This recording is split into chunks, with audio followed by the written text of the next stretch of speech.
Paul and Cassius for IFL TV. We're at FROCH and GROVES here. The fight's over. Carl, first of all, just give some credit to George Groves, if you want to, about how whatever he was. I was about to say, don't tell me to give credit to George Groves. No, because he deserves credit. Yeah. He really does. He fought a fantastic fight, and he got off to a great start, a sharp start, and he's sort of proven that he belongs to mix at this level, which he's never done before. So it surprised me. He fought very well, and unfortunately for him, I did what I do. I finished strong. Round 7, round 8, I started to break him down, and round 9, I was really getting to him, and I forced a stoppage. So I'm really happy with my performance. But I give a lot of credit to George Groves. He gave me one hell of a fight. Yeah, that kind of got something to you wrong. I didn't mean to do. Don't worry about it. Yeah, tell me about the first round though. Was you shocked about? Yeah, I was putting a seat in my pants in round 1 because I got hit with a big bloody shot. I walked into it, left my feet behind. It was clumsy, but that's what happens. That's boxing. But I was able to keep myself cool and composed and crack on with it. Did you feel like as if George was ahead in the fight, Carl? Sorry. Yeah, I'm doing my samples. Yeah, I would have. Cheers, Rob. I'll speak to you later. Do you feel as though George was ahead in the fight though, Carl? I'm not sure, because after round 1, when I started to land the jab and started to get the body shots, I was breaking him down in round 7 and round 8, and I felt that I was pulling. I thought I won round 2 and round 3. I don't know. I've not watched it back. But when I was in there, I felt like my jab was getting through. I wasn't getting hit with much, and I was landing the odd right hand. So, from my opinion, I felt like I was turning it around. But you never know what the judges are looking at and what they're seeing. Can you see people's argument for a premature stoppage there, Carl? You can always see an argument for a premature stoppage, because the crowd are always bay for blood, and the crowd want to see a spectacular grandstand finish, and they always want to see someone get flattened on the back, which is quite brutal, really. But we're in the hurt business, and even if you go back to ancient Rome, they like to see the brutal, barbaric finish. They like to see. And let's not forget, Howard Foster was holding George Groves up, and he could see that George Groves was in serious trouble, taking big shots on the ropes. And if he'd left it go another 5-10 seconds, it could have been a career-ending 5-10 seconds. So he did the right thing, Howard Foster. Is there a question whether you will fight again or not? Oh no, there's not a question whether I'll fight again, not at all. So you definitely will. It's not. Like I said to somebody the other day, I said I'll see how the training camp goes.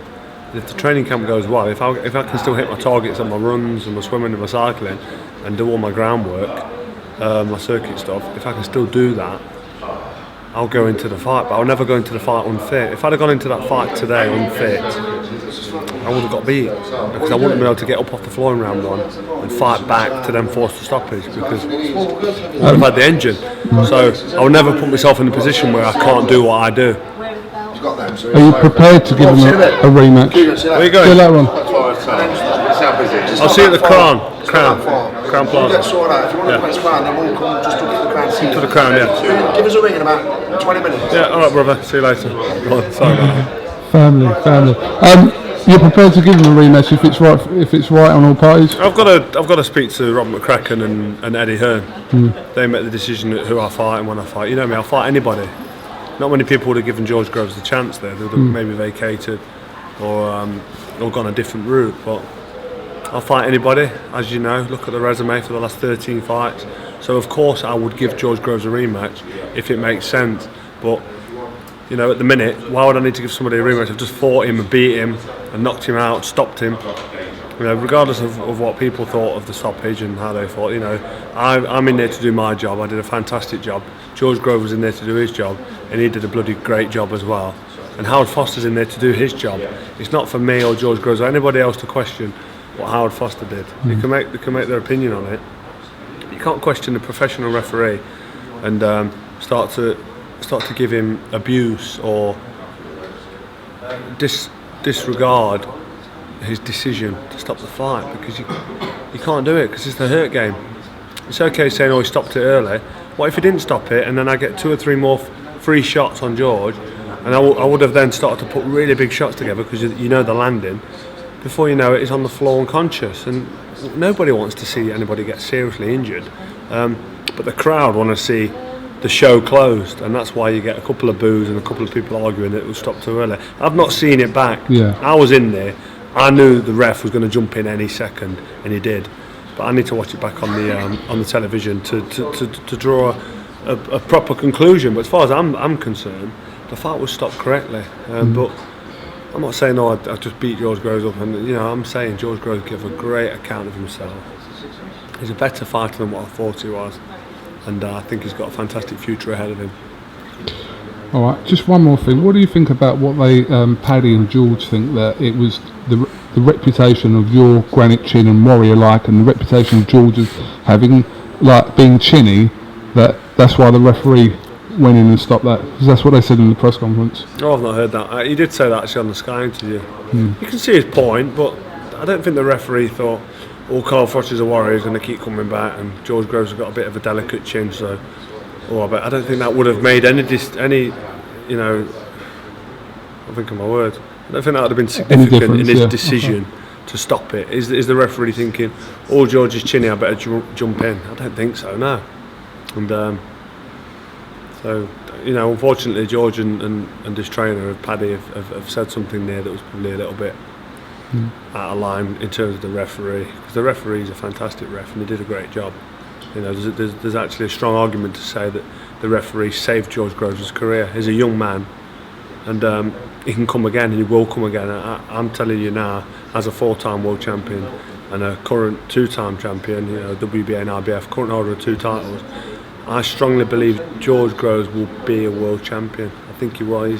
He's got a hell of a punch on him. He's got good style. He's got fast hands, and he's got a big heart. I think if he does the right things and has the right fights at the right time moving forward now from after this one, he's got a really, really good career, a good future ahead of him. He's a young man, and I don't think that fight did him any damage tonight, any harm. And that's where Howard Foster played a big part, because if Howard Foster didn't jump in, that was potentially a career-ending finish, because I had 3 hits on him, and when a fighter like me can hit you freely, that's when some serious damage is done. And same the other way. If I was in serious trouble on the ropes and Groves was unloading on me, I'd want the ref to jump in the same way. He might watch it back, George, and he'll be devastated that he's got beat, his first career defeat. But he might think, you know what, he's done me a favour there. And like Carl Froch said, I can come again, and one day I will be world champion. So, I've said it now. All right, Carl, listen, thank you very much for your time. And if it happens next, it's one of the best fights I've ever seen. If it happens next year, it happens. But was it one of the best fights you've ever seen? Did it look good? Is it good? Well, it's one of the best. Obviously, I'm involved in it. You don't really get to see. No, it was one of. You don't get a feel to what it's going to look like. It was. There was. I think round 6. It was one of the best rounds I've ever seen. Brilliant. Unbelievable. So great. So George Groves done really well. Credit to the pair of you. Yeah. If it happens again, it will be, to fan demand and public demand. So, but anyway, you crack on with the rest of your night. I think we're all in the same hotel as your family, so I think it's going to be a late one. Nice one, Coogan. Thanks a lot. Coogan Cassidy for Carl Froch here. Thank you very much.